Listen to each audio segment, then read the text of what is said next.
เครื่องที่นี่เนี่ยปลาเครื่องให้ได้เก็บตะปาด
สบายดี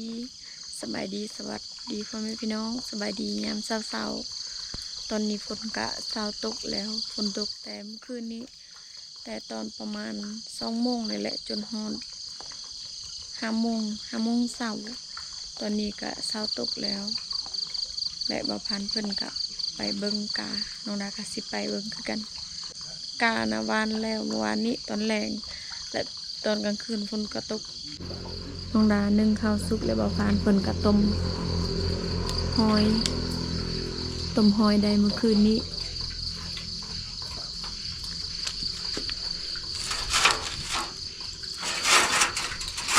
เฮาบ่ได้กินเมื่อคืนนี้เพราะว่ากินเขียดตะปาดและน้องดากะบ่อยากอีกอยากกินเขียดตะปาดแน่แล้วก็บ่ได้ต้มกินหอยกินแต่เขียดตะปาด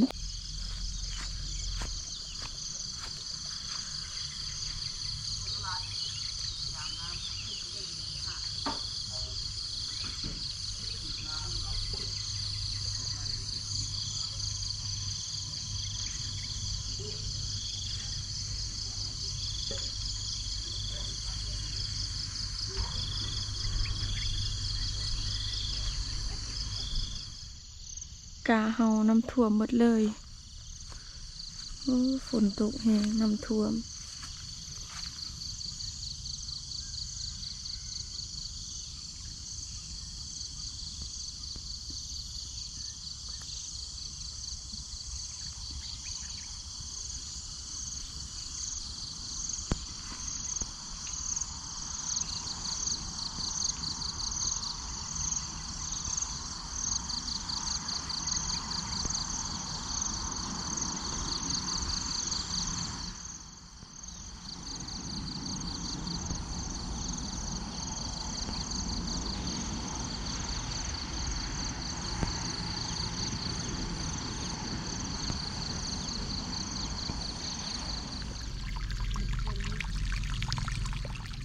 ปล่อยน้ำออก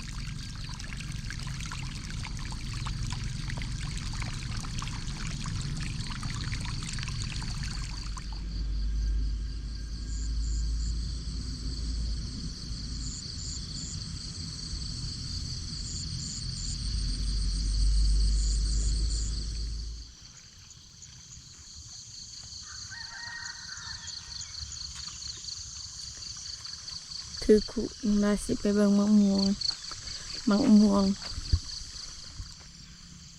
กาปลากะเริ่มสีเขียวกาเอื่อยเขียวหมดแล้ววันกะเอื่อยก้อนแล้วจังกาปลาให้นี่แล้วก็ให้นั้นแล้วก็อยู่พุ่นอีก2ให้กะเอื่อย3 4กะเอื่อยกะ4ให้กาปลากะ4ให้กะเฮา2กะเฮาหากะวานวานนี้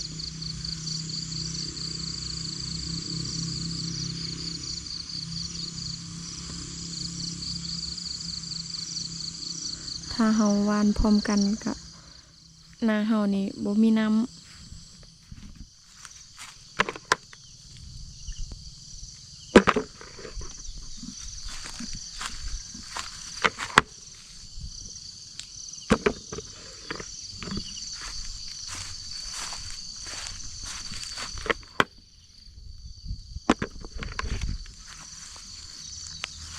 อีหยังกิน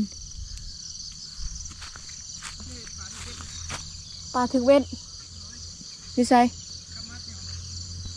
โอเคปลาถึกเบ็ด เก็บมะม่วงก่อน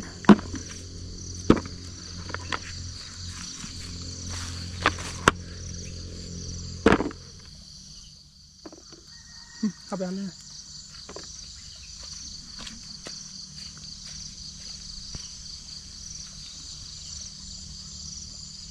นี่มาหนึ่ง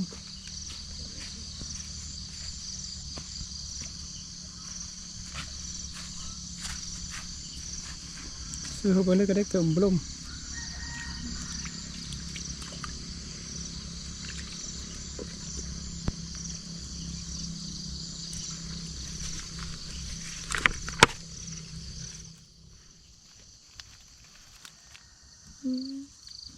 จากอีหยังกิน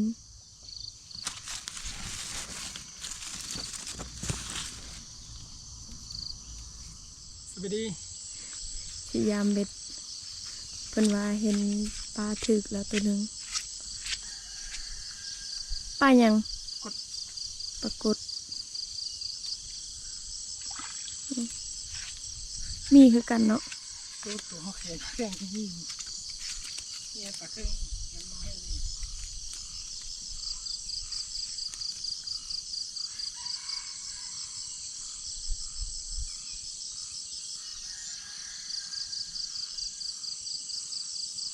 ใส่ปะไว้แต่ตอนเที่ยงมองกะใส่แต่มองนอนพุ่นญี่ปุ่นแหละทันได้ยามไม่ใส่น้ำกันเลยกับมะม่วง ส่วนที่เราเนื้อมันเราใส่บิดเนื้อให้พักเสร็จ นี่ทิม สวยๆนี่เดี๋ยวเนื้อจะเลาะใส่เลาะบ่อย เครียดตามเบ็ดปรากฏอุ้ยปรากฏน้อย งามมันน้ำคืนโดยใส่ปีกไก่ตัวเขาแข็งอย่างนี้ ยาวนำขึ้น เนี่ยปลาเครื่องไว้ ปรากฏก็มีปลาเคิงก็มีปลาในปลานิลมีครบเบิดยามนำขึ้นยามประมาณเดือน6 เดือน 7ประมาณเดือน 7นี่แหละนำขึ้นบางเถื่อก็คันนำขึ้นหลายก็ท่วมนานี่แต่ว่ามันก็ท่วมบริเวณท่วมแหละจีรอปลาขึ้นมีแต่จับแถวไฮนานี่แหละเห็นเพิ่นจับปีกายนี่น้องดาก็บ่ได้จับปีกายเพราะว่าบ่ได้มาหากามาปีนี้ถ้าน้องดาได้มาเลยสิถ่ายให้เบิ่งปลาใหญ่หลายปลาดุกปลายังก็มีน้ำเบิ่งกับบกว้างแต่ว่ามันเลิกแล้วก็มันยาวอีกสายน้ำนี่น้ำเขียวนี่ปลากระไล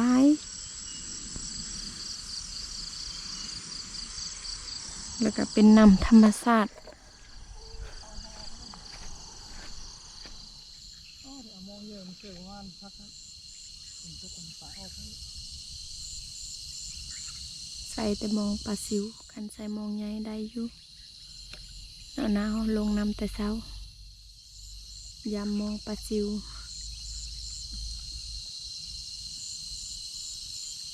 มองง่ายเส้นผ่านหูใส่จิ้มได้เหมือนเส้นผ่านหู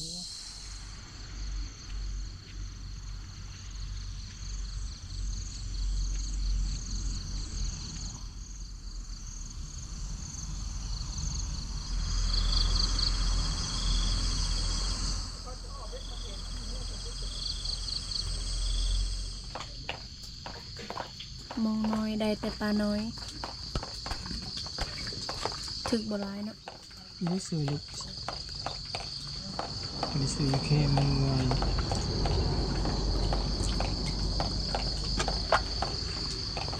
นี่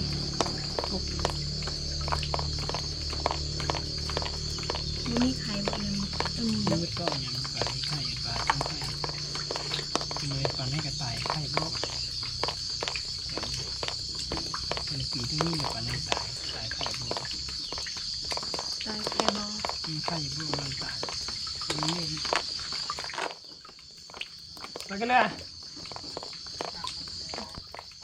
รักไหมรักใช่ไหมไม่เห็นนะรักกับประจำไม่เลย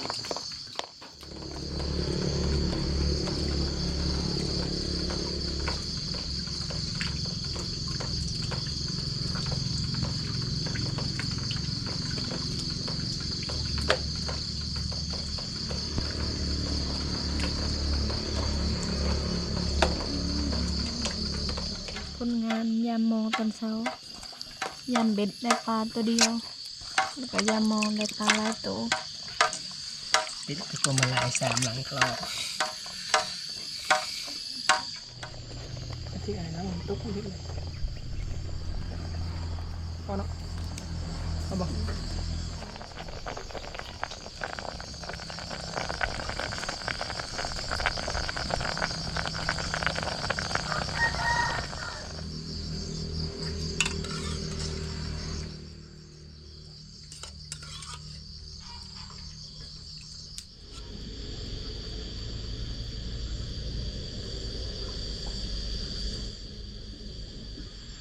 เขียดเมื่อคืนนี้ใส่ในเปาแล้วมันออกยังเหลือชั้นนี่แหละ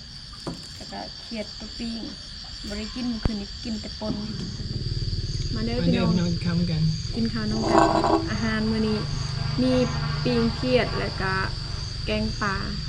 ต้มหอยต้มแจวผักเทียม เขียนปลาหลายออกเบิดอื่นละเวียน บ่ได้ใส่ในคุเขียดก็ออกนี่ไข่ได้เขียดตะปาด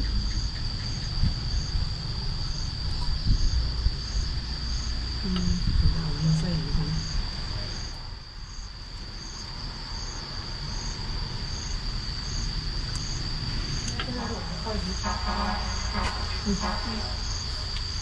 อันปลาหอยกิน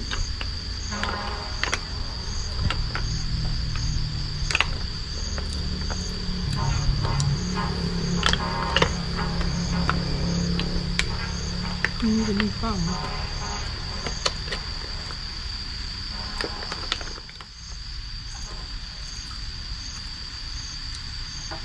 ยำนาคือสิลาเนาะหอยนี่ งั้นกันละ ว่า งั้นหน้าไปหน้าปลาจะเป็นเป่าอะไรไหม แต่ว่ามันขึ้นอยู่นานยำนี้มันอยู่ห่วย เมื่อจะปลามันอยู่น้ำหน้าเนี่ย หน้าของบริยูอ่ะตอนนี้พากันกินข้าวอิ่มแล้วกินข้าวอิ่มกะถ้าเอาเพิ่นมาว่าสิไทยนากะรถไทยเพติดบ่ได้ถ้าเอาเพิ่นมาแล้วแปลงรถและจังไทยนาเฮากะอยู่หน้านี่แหละบ่ทันในเมื่อหลักซาวแต่นี่หาหลักซาวกะ30หลักนี่แหละเมื่อคืนนี้ก็พากันนอนอยู่นี่แหละกะบ่ได้เปียก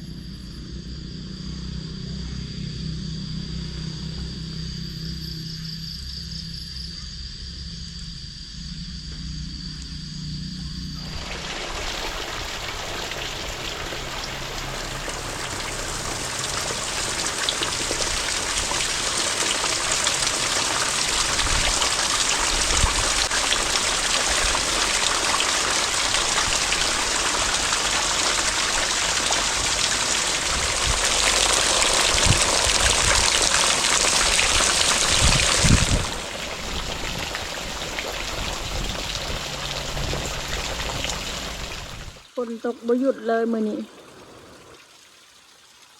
เบิดมือ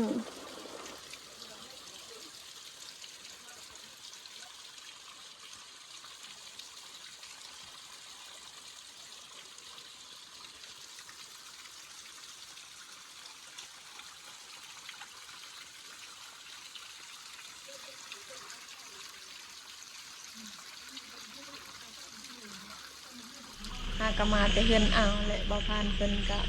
แต่การเขียดน้องดาก็อยู่เพื่อนคนเดียวผลิตว่าสิให้เอาเพิ่นมาแปลงรถไถให้แต่ว่าลูกเพิ่นบ่สบายแล้วก็ผูกแขนเพื่อนเพิ่นมื้อนี้เฮาก็พากันไปเฮือนเพิ่นไปกินข้าวอาบน้ำอยู่เฮือนเพิ่นก็ให้นอนอยู่พุ่นแต่ว่าเฮาบ่ได้นอนพุ่นและเฮาก็มานอนอยู่พี่สำหรับเดือนนี้น้องดาก็สิขอจบไว้เพียงส่ำนี้ก่อนจังใดก็ฝากเป็นกำลังใจให้น้องดาในเด้อพ่อแม่พี่น้องเฮาก็นอนอยู่เพื่อนที่ยังบ่แล้วอยู่นี่แหละเป็นคืนที่2นอนอีกจังหน่อยก็2คืน ถ้าแต่งใดมืออื่นก็ไถนาตอนเช้ามืออื่นไถนาบางเทื่อ1 มือ 2 มือแล้วและเฮาก็เมื่อบ้านเมื่อก้นมันอยู่บ้านก็บ่ทันได้ก้นแล้วมันก็สำหรับคลิปนี้สวัสดีบ๊ายบายบ่ผ่านเพิ่นมาแล้ว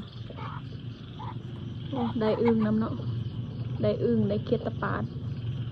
เขียนอะไร เขียดนา เป็นโมง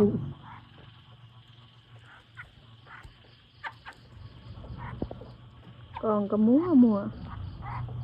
มันสั่น